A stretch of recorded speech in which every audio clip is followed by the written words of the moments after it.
An amendment at the desk. The clerk will report the amendment. Amendment offered by Mr. Sean Patrick Maloney of New York. At the end of the bill, before the short title, insert the following section.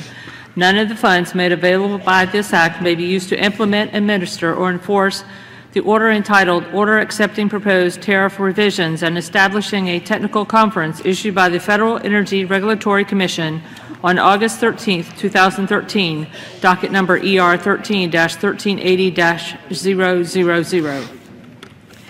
Pursuant to the House Resolution 641, the gentleman from New York and a member opposed, each will control 5 minutes. The chair recognizes the gentleman from New York.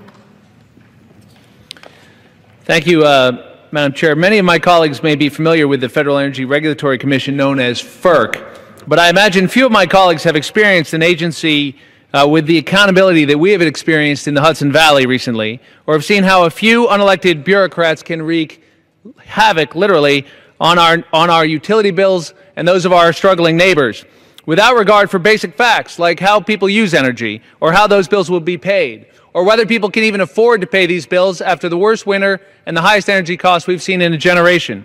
This egregious bureaucratic overreach has to stop. In January, FERC approved a plan to create what's called a new capacity zone in the Hudson Valley. Now, this new zone would arbitrarily impose an unprecedented $230 million increase in energy costs in my region for just the first year alone, and nearly $500 million in increased costs over the first 3 years. This is absolutely outrageous and unnecessary, and no one elected anyone in the FERC, and they are accountable to no one.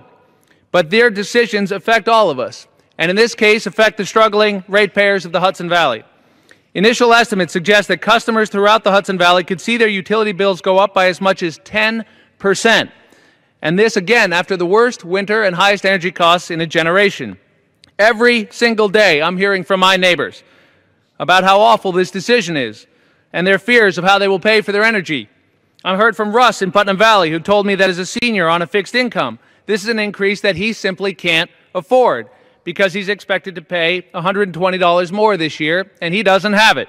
And it's not just families that will be hit. Schools, like those in Carmel, are scrambling to find ways to cut budgets that are already stretched thin. And our largest employers, like IBM, estimate that this FERC decision could cost just IBM up to $10 million over the next year. Now, you might think that an agency with that kind of destructive power would be accountable to someone, but apparently you would be wrong.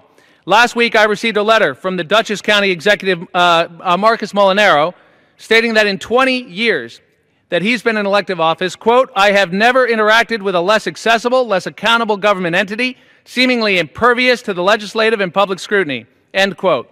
And I couldn't agree more. And we have that agreement across party lines and across levels of government.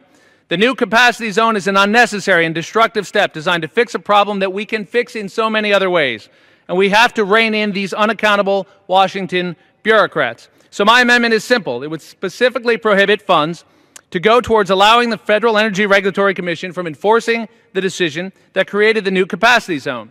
Because a runaway agency like this needs a serious wake-up call, and this amendment will let FERC know that they are accountable to folks like Russ and the people in Carmel and the seniors in my district and to this Congress.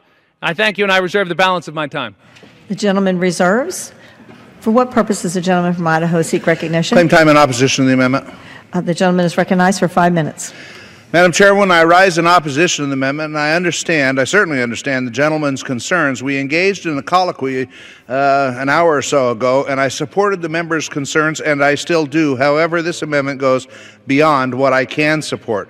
I'm concerned that such a blunt action as this amendment may have unintended consequences. We simply have not had time to understand all of the implications to electricity prices and electricity reliability or other interactions with the FERC order referenced in the amendment. Therefore, I must oppose the amendment.